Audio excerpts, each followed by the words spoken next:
Good morning and thank you very much for joining us. I am Yori Folari. Thank God it's a Friday. My guest this morning is Honorable Nosa Adams. Honorable Nosa Adams is a lawyer, indeed the former chairman, Egor Local Government Council in Edo State. And we're here to talk about the state of readiness for the Edo State governorship election comes up on the 21st. INEC has announced that all stations are go. It is fully prepared, all arrangements are in place. And so I guess it's for us this morning to, this is about, 7 days or, no, well, not 7 days, but we're very, very close. Yes. On the 21st about 8 days to go. Just about 8 days to go. Well, let's look at the election coming up. It's going to be very keenly contested. 17 parties are actually involved. We don't get to hear about that very much because the three most mentioned people are, Senator Monday Okwebelo, Asre Godaro, and Olumide Akpata of APC, PDP, and Labour Party, respectively.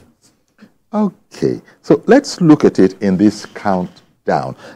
Naturally, I think I need to say that you are an APC person, yes. So it's natural that you're going to be, but you also, can operate as an analyst. So I want you to take an overview, and I want to start with an overview. I don't want you to, well, I don't know to the extent to which I'll be successful with that.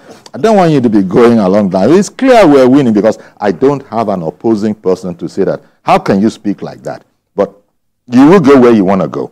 I trust the viewers out there. We will speak the facts. I trust the viewers out there. If you will speak the fact. If they determine that you are verging away from the facts, they will call in. So let me just say from the very beginning that I'm going to need your help out there because you know what we do, how we do what we do in TVC. We try to be as balanced as possible.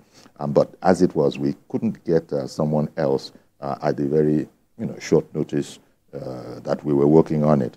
So there's no contention over the fact that three principal contenders from the point of view of those most mentioned. Now, in terms of the weight, who is likely at the end of the day to have delivered on the goods? I guess that's what we'll be looking at. So, taking away the fact that I know you will say that your candidate is the surest horse. So, remove that. You can't say that anymore, at least not in this first line. You can come back and say it, but not in the opening line. How do you see, INEC says it is prepared. Yeah. You yourself, you know the lie of the ground over there. Are you satisfied that, yep, INEC has presented it very well? We are all prepared. Well, looking at the level of commitment from INEC, from the security agencies, and from the political parties, it will be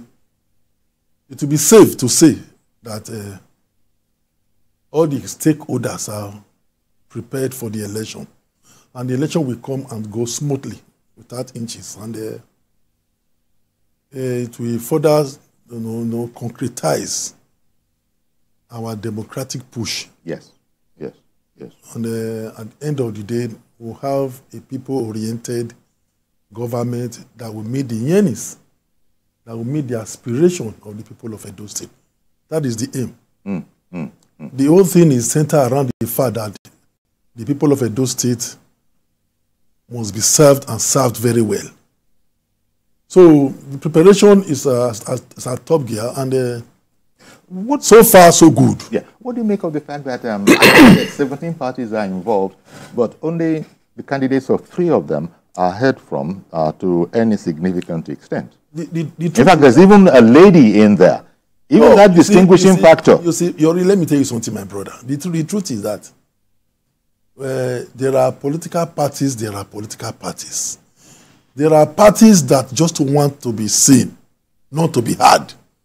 There are parties that are not in the race in the true sense of it, because for you to run a political party is not funny.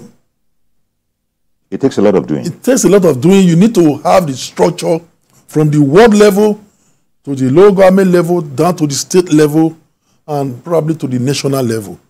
The way it is now, the party that can say to some extent well structured at the unit level, ward level, local government level, and the state level is APC and to some extent PDP and Labour. Indeed. So you will not be surprised to see that these are the three dominant political parties in Edo State. Manifestly, these are the parties where you have all the political gladiators and major stakeholders in Edo polity that are actively involved today. If you look at these three parties, they are predominantly in these three political parties. So others can exist, but cannot survive. Others can be hard, maybe. Okay. But certainly they are not physically in existence. As you with due respect to I understand the candidates, I understand the parties, yes. You know, when talking about the election and the candidates, three main contenders. We have to say that for the record. There are 17 parties involved, yes. Including a lady, but just three of them, and I was just mentioning them there. You got Senator Monday Akwebolo, you got Asue Gudalo, you got Mundumide Akwata. And so we've heard from their parties largely and their representatives. Now, it's all about the Edo people, because that's the market. Yes. That's the market everybody is feeding. That is the market. That is the target. That's where, okay, just that picture that just flashed across there is it's an iconic one. Yes. I say iconic in the sense that that was Senator Adams Oshiomhole campaigning massively for his party's candidate. Now, let me talk a bit about that. We've heard from the parties as it regards their candidates. We've not heard as much from Senator Monday Akwebolo directly. That is because I want to put this against the fact that we've heard largely from Asue Ighodalo, whatever you feel about what you've heard from him. Ditto Olumide Akpata, but not so much from Monday Akwebolo. Is this in any way something of a danger to his aspiration, or it doesn't matter? What's your read of it? You see, and how would you explain it? No. There is no much explanation other than the fact that he's talking to people that he should talk to. The voters of Edo State are the people he's reaching out to. We don't even have time to come to the studio. People like us can go to the studio. You know what it took me to move from Benin to this place? I got to enter Lagos in the night yesterday, and by 4, 5 this afternoon, I have to be back to Benin. So he is going around the unit. In Edo State, we have 192 wards. In Edo State, we have 192 wards. And he wants to go around the 192 wards. And you are talking of 192 days if he's to take each ward per day. Even if he's taking 2 wards in a day. And you know what that means. So what he's doing is he's moving from ward to ward. Look at the rally. Move from ward to ward. And in between the wards, he still go to very critical stakeholders at the ward level, talking to the grassroots. He's not just talking to them and asking them to vote for him. As he's going with a note, a pad. Okay, because I was going to say that. Looking for, studying and asking them what is their yearnings, what is their aspiration. And taking notes. Taking notes. He's taking note from word to word because for a long time, Edo has been shortchanged. But I thought the grassroots people of Edo State, the voters have suffered so much. So the grandeur of coming to the studio, the grandeur of coming to the studio to come and talk to president, or speaking in public, No, he speaks in public. Well, he speaks in public. Okay. He addresses rally from here to there. What he doesn't like doing, or what he may not have the time, he doesn't like it, but he cannot face the press. He may not have the leisure of time as to be able to come and start talking with pressmen in the studio and all that. But he knows his owners.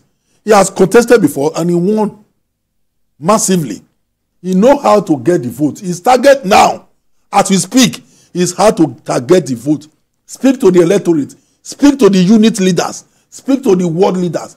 speak to the LGA leaders, speak to the community leaders. Okay. So that at the end of the day, after winning, he will now come and talk to the press. Of course, but if indeed he should, even if he has time, he can come. But it's just that he's prioritizing his time. That is the major. People don't seem to know. Somebody, you are talking of a distinguished senator of the Nigeria. Federal Republic.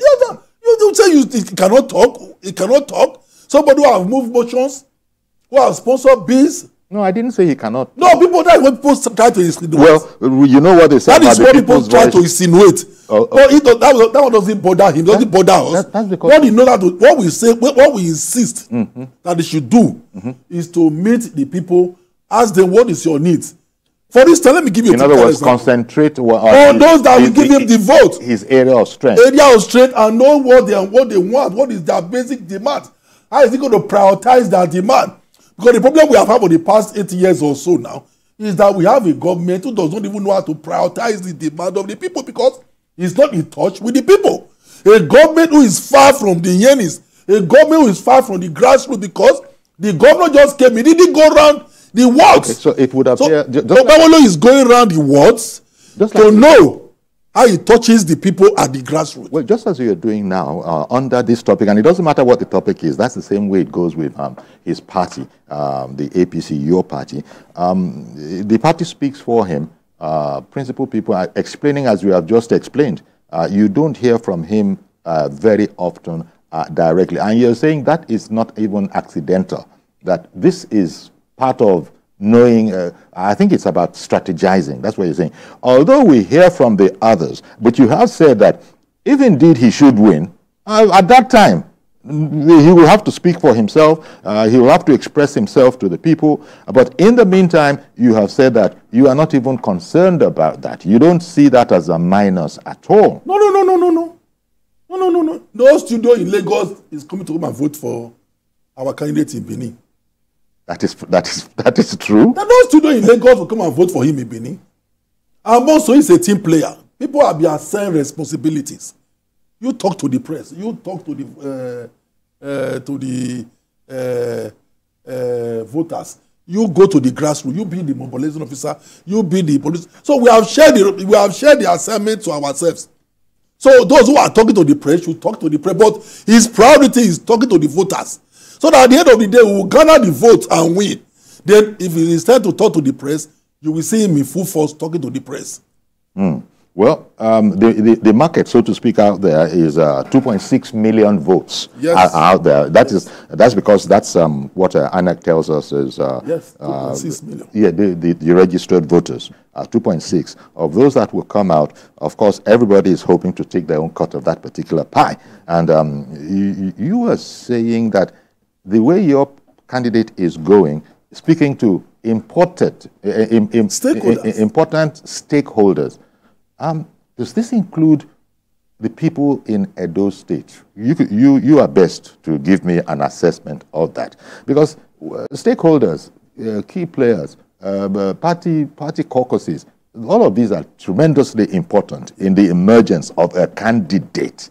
But on their own, are they really... do they really count that much? Because, you know, a handful of people can actually move. You see, the Senator Modo Bebolo and indeed the APC in Edo State, we have gone beyond talking to party members. Yes, they are stakeholders. We have gone beyond that. Okay. Primaries has come and gone. All the aspirants have come together. No single aspirant is out of the circle. All of us have come together in one room, and we have agreed to work together and deliver Senator Modo Bebolo and Dennis Idahosa. And as at that, it's a resolution taking that we are done with nomination and the primaries. We are not talking to those that will give us the votes, because in actual sense, the politicians obviously are less than 10% of the total votes. If you look at the figure. So what we are not doing, we are talking to the voters. That's why you see Senator Modo Bebolo and the DDPC is the only political party that is moving from ward to ward. At best, PDP, they are doing LGA to LGA. And they manage to do constituency. But APC, we are moving from ward to ward. At times, Bebolo will go around 3, 4, 5 wards in a day. Well, as we speak now, it's in Edo Central. He has finished Edo North. He's coming to Edo Central and he will enter Edo South. So it is clear that we will win the election, and it is clear that no other party will be able to defeat APC in Edo State. Well, in just a few days time, you will see it. Let's not. Those who are crying wolf now, they are already feeling defeated. Let's be careful. No, the time hasn't come yet. No. Listen, I'm only telling you.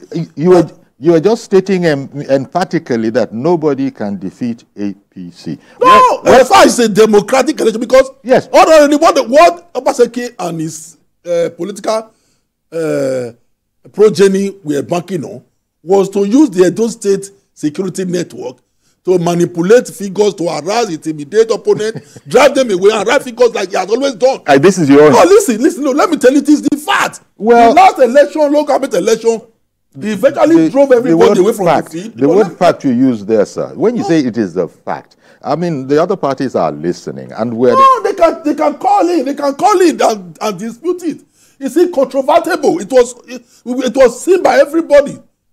It was clear. The council election in Edo State, we have 92. Okay. Let me tell you. In Edo State, we have 92 wards. They drove voters away from all the units, wrote the councillorship for the 92 wards in his office, wrote chairmanship candidate for the 18 local government in his office, and called the INEC of you to come and declare the result inside government house. Okay, our first caller. Now, the House of Assembly election that was done, he got his security network men armed with sophisticated weapons from unit to unit. They were beating people, maiming people, drive them away from the unit, and start the results. That he cannot do now. That's why you see him crying that they will not sign the peace accord. Let me take our first caller. Good morning, Mr. George. Good morning, Uncle Yori. Okay. And good morning to your guest. Yes, Honorable Nosa Adams. Yes, Uncle Yori, it is not true that the candidate of APC is not talking. I've been following the campaigns. Even your station, the TVC, heard some of them. I've been following the campaigns from word to word. And each word, the ones I watched, he talks about what he wants to do. He goes straight to the point, talks about what is on the ground, what gave rise to it, and how he is going to correct it when it comes. Okay. What else do people want to hear from a candidate? I'm already biased on this case because I am a stakeholder in Edo election. Uncle Yori, a few days ago, the governor refused to sign a peace accord. What does that tell you? Yes. I think that was yesterday. Cast your mind back to what I said before on this program when we were discussing Edo, that this governor is planning a lot of violence during this election. If he cannot commit himself to peace accord, it goes to justify what I was saying. The government should not take it lightly. If I were the federal government, the police is not enough to send to that state. He should send soldiers in addition to make sure that this man does not, perpetuate the violence he's planning. We have it on good authority on Kayori. Several times, some arms were confiscated at the port. And those arms were heading to the south. We don't know how many of them passed that the customs did not detect. He's not taking it lightly. All the loans that this man took, that people are complaining they are not seeing what he did with the money. Do you know where it went? So there is I, as an individual, I would not want to see such a governor that took the Oba of Benin to court, produce someone that will continue to rule the state. It will not happen. All right. Whatever he does, and as I told you, I'm speaking as a biased mind this morning. Whatever he does will not work, and he will not win that election. Uncle Yori, please, as a friend, don't defend the opposing parties. It's not. I hear you, but the point. Okay, I'm not defending anybody, but the point has to be made that there are 17 people. There are 17 parties in the race, and this just stands to reason. Because if we start to talk about it, there are people who are listening in the diaspora who might not be Nigerians, who might think that there are only three parties in that election. So, no. We have 17 candidates. Yes. We are concentrating on those that stand the chance at all. At all. Well, now, let me tell you why the APC will win in those states. Okay. You yourself, you know it, Uncle Yori. Don't hide for the fact. Look, nobody fights the Benin Traditional Institution and survive. Let me tell you. I was going to bring it up. No, listen, let me tell you something. Let me tell you. As it stands today, there are so many factors that will make APC win in those states. Clearly, you don't fight the Oba Benin. In Benin, we have some grand norms. Mm-hmm. We have some grand norms that is as powerful as Nigeria constitution. That is our Benin constitution. We have it. It's written in every Benin man's mind. I go back see me. That means you don't drag with the Oba. I go back here. You don't keep enmity with the Oba. I go back that man. You don't raise shoulder with the Oba. I go back you don't boast with the Oba. I go back when you don't make enmity with the Oba. And above all, Oba Nyato, the Oba owns the land. All these norms, Oba Seki and that's why Ighodalo has violated. Clear violation. And in Benin Kingdom, let me tell you, which covers the whole of Edo South that have 58% of the votes. You fight our traditional institution, you fight the whole Benin. So, as we stand today, you can see a few days ago, the Benis came out in their numbers. They went to government house, locked the gate, and told about the come out. We are not politicians. We are not PDP. We are not PDP. We are not APC. We are not Labour. We are true Benin sons and daughters. I, Uncle Yori, let me tell you, I am a freeborn of Benin Kingdom. By inheritance, by heritage, and by birth. I know what it takes to survive politically in Benin. Okay. Those who have done what Obaseki did now, if there will be those days, their family will hand them over to the palace for execution. But we are in a modern world now. We don't do that. But if you fight, if you violate all these norms I have just mentioned, I go back Simi, I go back Takme, I go back Tile, I go back Ruo, I go back Wegia. If you violate these norms, there are consequences. And Obaseki and that's why Ighodalo is special advisor will face the consequence squarely. Okay. Now, let me tell you, what we have resolved to do in Edo State, Edo voters, let me tell you what we have resolved to do. We have resolved to teach Obaseki and that's why Ighodalo just three things. Just three things. The number one, which of course is most important, we have resolved to teach them how not to rig election. How not to rig election, because the last two elections was virtually rigged by Obaseki and his cohort, and his co-travelers. The number two lesson we must teach them, how not to be a betrayer, an ingrate. Obaseki and Ighodalo, they are the worst ingrate I can ever see in this planet Earth. We will teach them lesson how not to be an ingrate. Danobi, Ogbede Hama, spend their time, their resources to support him. As Shomole sponsored him virtually, all those who supported him, he dealt with them and he paid them with the highest level of ingratitude. Number three lesson, sir, it must be taught, which is the most important, is how not to take voters for granted.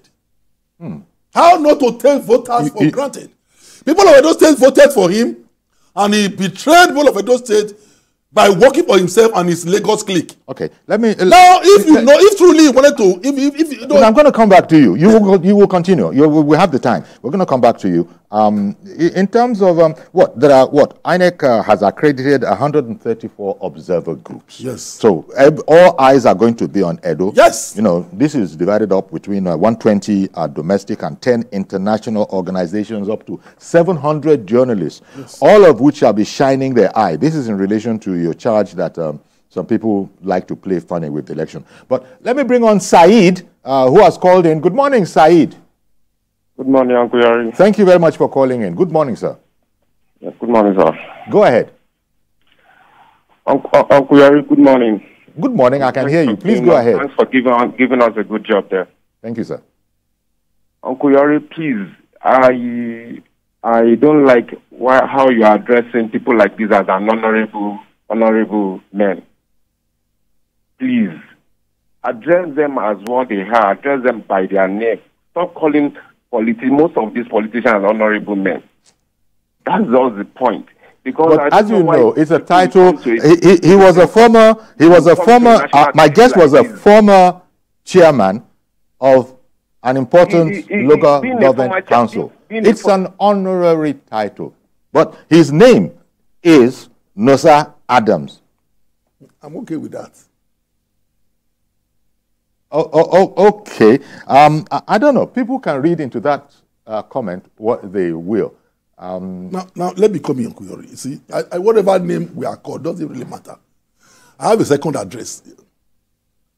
I'm a practicing legal practitioner. I'm not just a lawyer. I run one of the comfortable chambers in Benin City. But some of us are into this game they call politics because we want to make some level of difference in our society.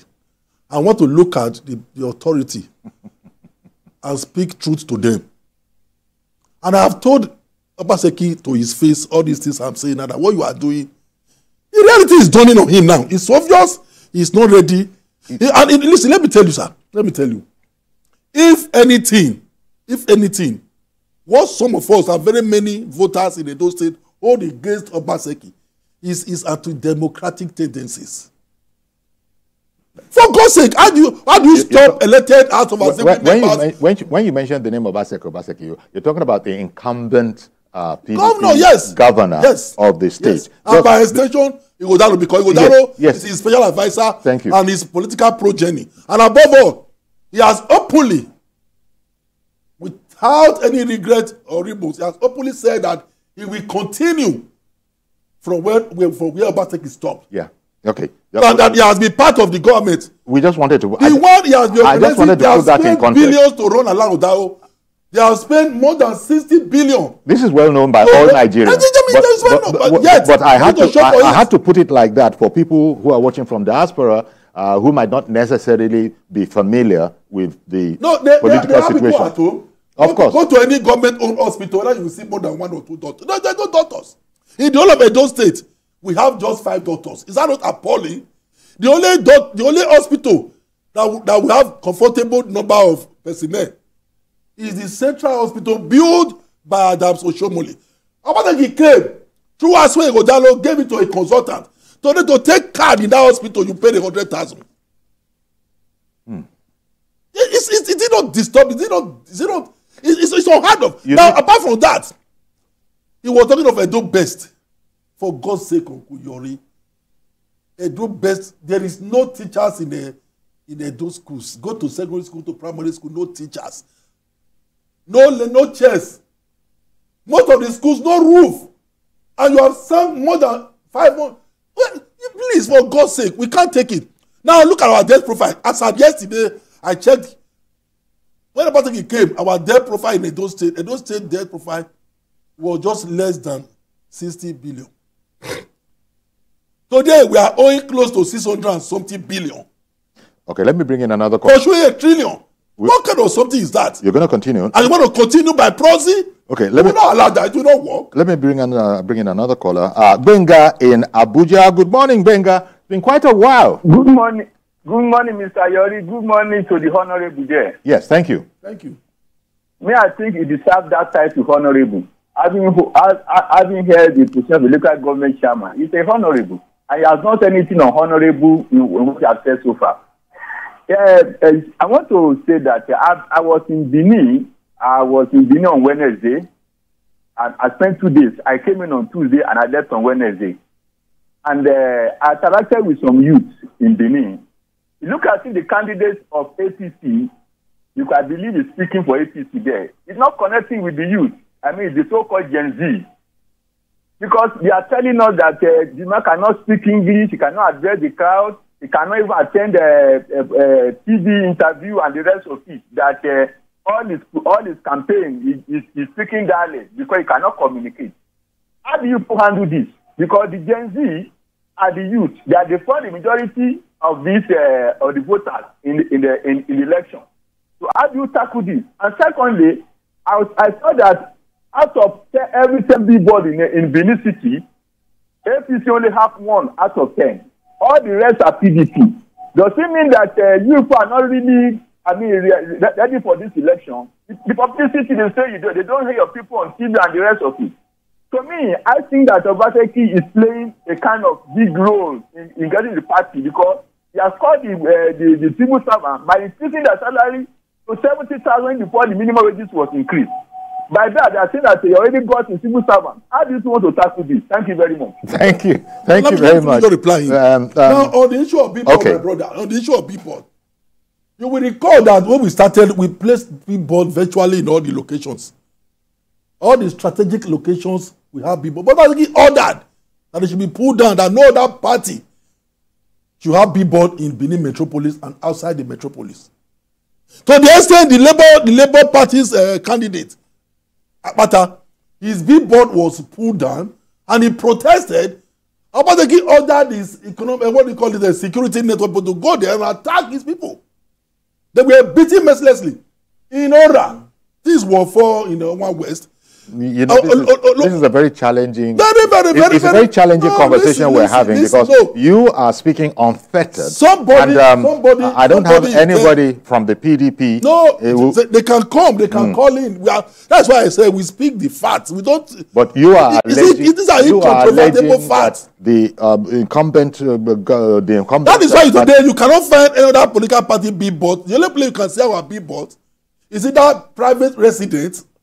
At the airport, and maybe to maintain Unibank Gate, because he will not allow anybody outside PDP to mount, to erect a billboard in Edo State. Okay. Is that not anti-democratic? Okay. Is that not anti-democratic? That's the question I'm asking. Let me take a quick break because I don't want to interrupt you, Takato. So let me take a quick break so that you can speak, without my breaking it up by needing to come in. Please stay with us. We'll be right back.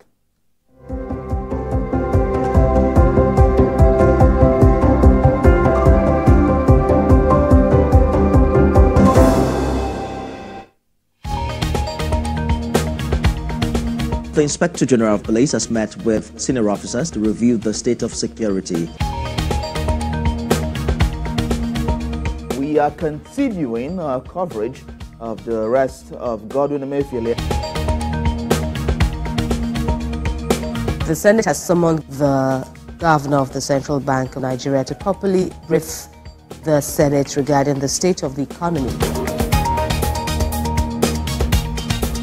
What I will never take is threat. Let's now bring you more development from Ibadan, the Oyo State capital, where an explosion has taken place. Tell us about this incident. TVC News. First with breaking news.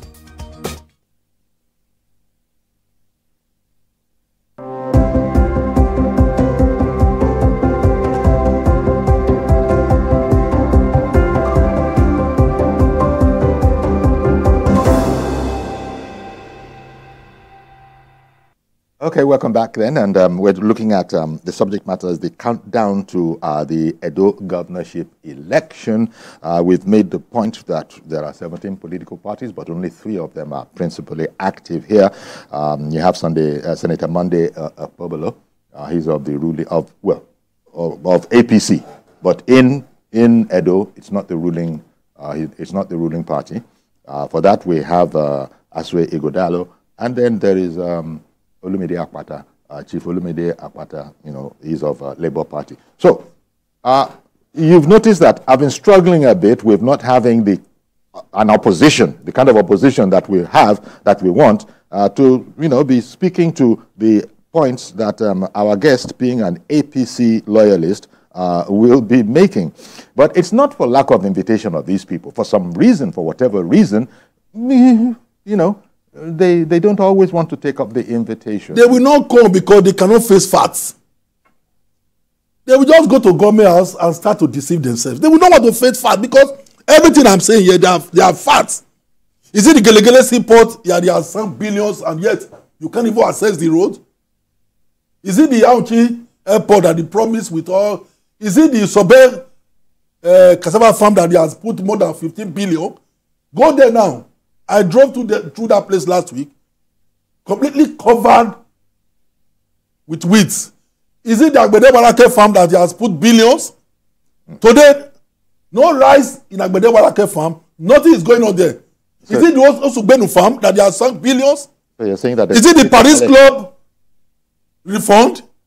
Where's our money? Where is the Paris fund? Don't we ask about these questions. It's a matter of time. It's a matter of time. All this one is only from a peace accord, thinking that they will unleash mayhem against Edo people. That is why he doesn't want to commit himself to any peace accord. But we are waiting for him. Edo people will seek their revenge at their appropriate time. Obadeki is so democratic. The House of Assembly virtually wrote the result, dropped away from the field, wrote the result. Council election, ditto. So the answer even went to Nigerian Labour Congress. In Nigerian Labour Congress, Obadeki brought a stark illiterate who cannot write his name. He's going to be chairman of Edo State Nigerian Labour Congress, NSC. A stark illiterate and a driver who does not know A. Ojo Olaye cannot write his name. I'm saying it on television. Quote me. Call him here, let him come and write his name. He cannot write his name. Well, Obadeki insisted. I really wish that... Obadeki insisted that he must be made the chairman of LSC. People that you know are not here. Because it's his chief talk. And he was among those who carry weapons to go and kill policemen. People that you know are not here to defend them. No, they should come. To defend themselves. Look, my brother Yori, what we are saying, we are ready to take condemn with facts.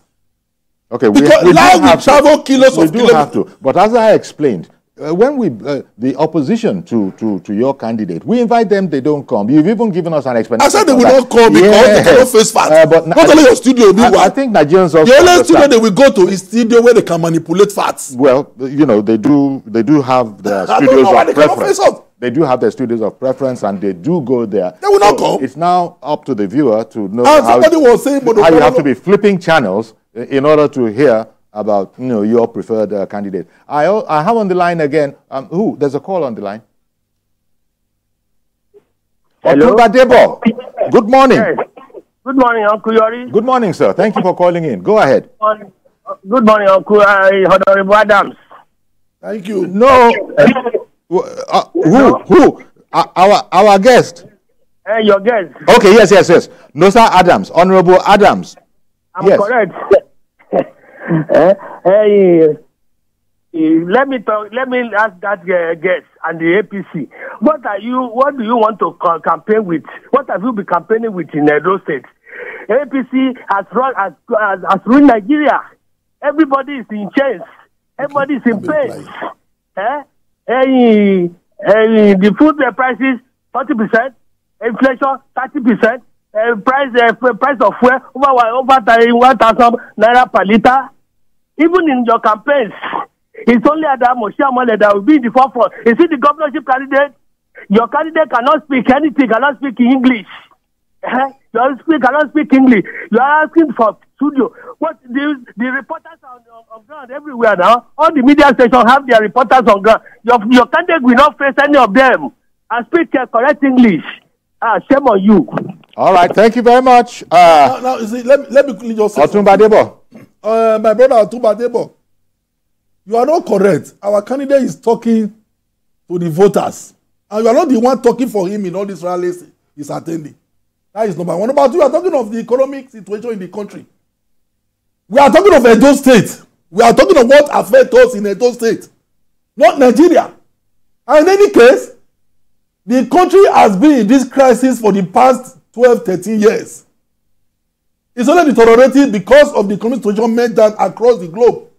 But we are not even concerned with what is going on in Nigeria as a people.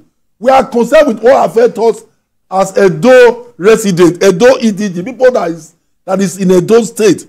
We want to be sure of who governs us in Edo State, that it will not shortchange us. And besides, is somebody doing better than Tinubu as a governor? They did not refund the money, the Paris refund. What happened to it? Go and ask.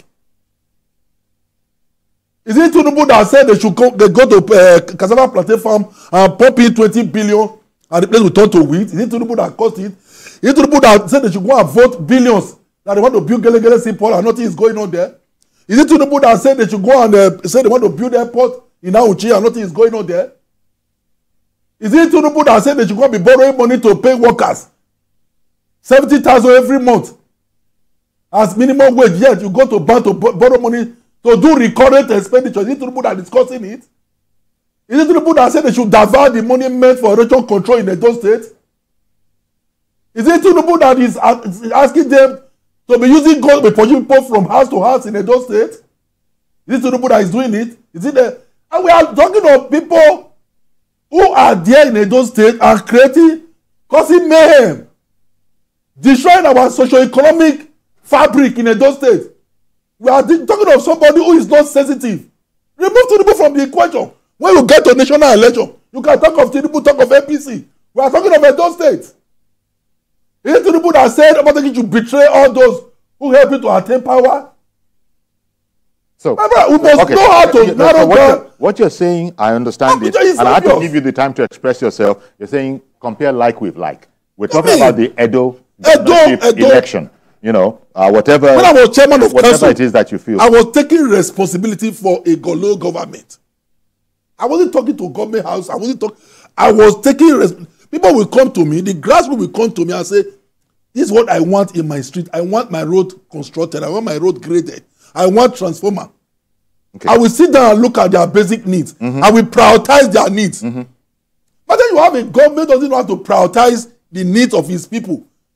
That government is government in exile. All right. In any case, I don't agree with the economic postulation they are putting forward that Tinubu is not trying. Okay. Mr. Yakub in Dokwemo, good morning. It's not that we must go through some pains. Thank you for calling in. I can't afford to delay Mr. Yakub. For the past 2 days, he has suffered at my hand.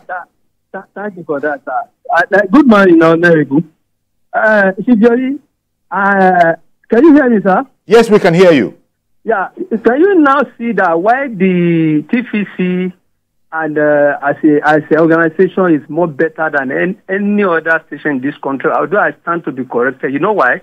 This is, I keep telling people, this is only station that are giving us opportunities. I repeat, opportunity to bear our mind, whether for or for against. As the last caller rightly says, imagine the last caller caught, and then he expresses his feeling to the extent that he even says shame on you on your guest.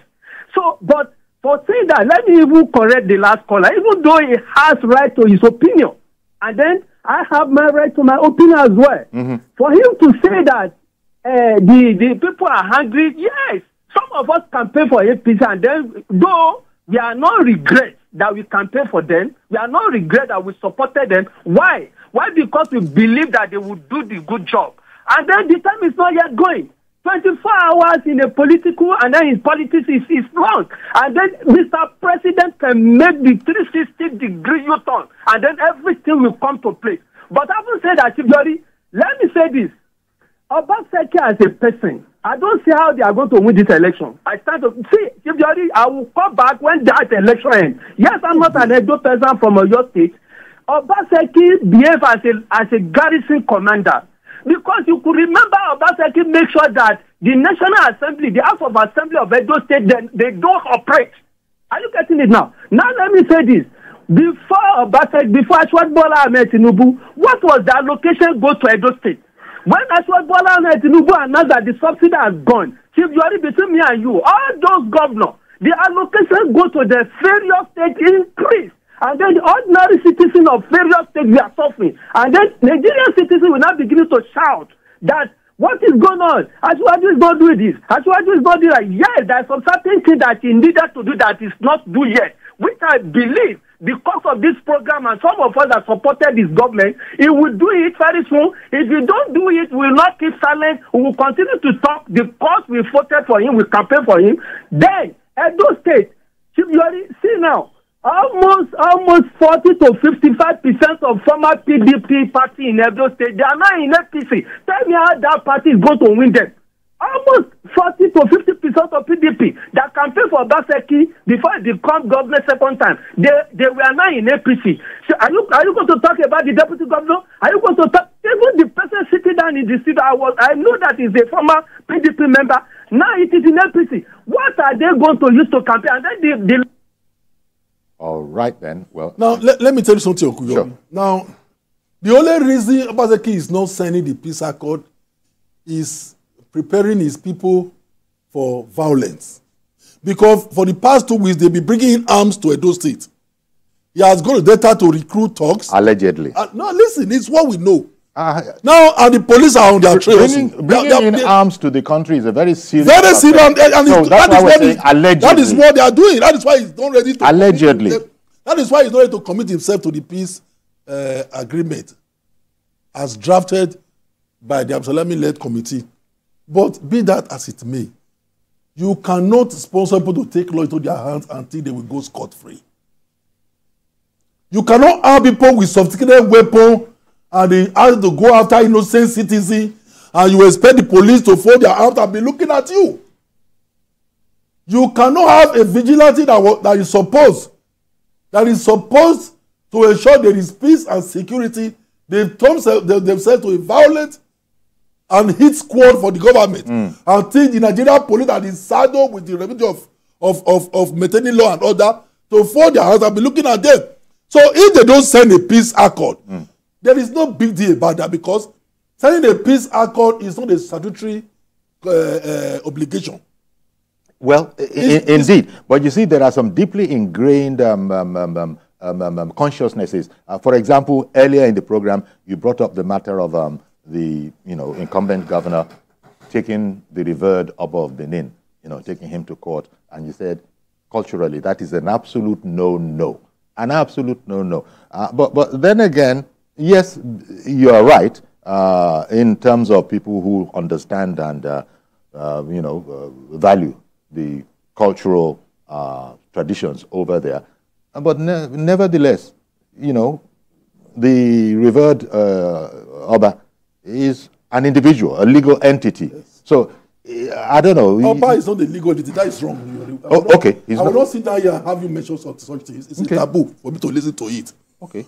And Oba is an institution. Yes. It is the umbrella that covers the entire Benin people, the Benin nation. That's why we revere our Oba, we worship our Oba, we see our Oba as next to God. In fact, our Oba is God on earth. So it's wrong to say it's an individual. Oba is not an individual. Okay. I'm not going to argue that point, yes, because you're speaking here in terms of deep culture. I know you're speaking in terms of deep culture because you've gone back to culture in what you've just said. Yes. Just like the Yoruba will explain the creation of the universe to you. Yes. But scientists will say, okay, we understand that is a deeply held spiritual understanding. Yes. And you are saying that they have for interfering in that. You feel that there's no comeback from that? No. There's no comeback from that. It's a clear violation of the customary norms. That is the position. Okay. It's a clear violation. All right. And in any case, they choose not to sign the peace accord. No qualms with it. Yeah. But I want to let them know, if they go and attack anybody in Edo State, no, the police. In view of the election, if they go to attack innocent people in Edo State like they are planning, they will go in for it, because immunity is not for life. Well, the police is up immunity, and I'm not the level to know today that immunity is not for life. Okay, let me bring on King. 3-4 months, King has called in. Good morning, Mr. King. Okay. So what I'm saying, if I don't go, we lost. If you want to command respect and have people support your candidate, he would have known from day one that he is elected, not appointed, not nominated. He was elected to serve the people of Edo State. And the moment you deviate from that position, from that line of the fact that you are under the supervision of the people that voted for you, then you wait for the consequence. The consequence is what the governor is facing now. That everybody in Edo State, all the principal stakeholders, 85% of stakeholders in Edo politics, in Edo project, they are all against him and against his candidate. Because everything he has done so far is with the connivance, active connivance of Aswe Ighodalo. So we are visiting the anger on Aswe Ighodalo as we are taking Obaseki to the cleaner. Right. And by the time the vote is counted, you will see it. All right, we're going to have to leave it there. Because it has always been like that. That when you serve the people, you get a reward for it. When you serve the people wrongly, you will also get a reward for it. And the reward is what is befalling him now. He's staring at him. That's why if you look at him, he's so dejected, so frustrated. Let us leave it there. I'm going to say... So the only thing that can survive him, all those he has wronged, people like Danobi, people like Ogbede Yama, who suffered and spent their money, people like Adams Oshomole. Okay. You should ask for atonement and plead for forgiveness. Okay, we're going to have to leave it there. And I want to thank you very much for coming on. Thank you very much. We said from the beginning, again, regrettably from our point of view, as a communication organization, we don't have the people from the other side. They don't take up our invitation. They don't want to come because they are scared you will confront them with the facts. So thank you very much. So anytime we are ready. Honorable Nosa Adams is talking to the people from word to word and he's reaching out. And we are set for the election. Okay. As I said, let's leave it there. Thank you very much for coming and giving us the benefit of your perspective. Thank you. Okay, so that's our program today then. Do please join us on Monday for a fresh edition. I am Yori Folane. Do have a great weekend. Bye-bye for now.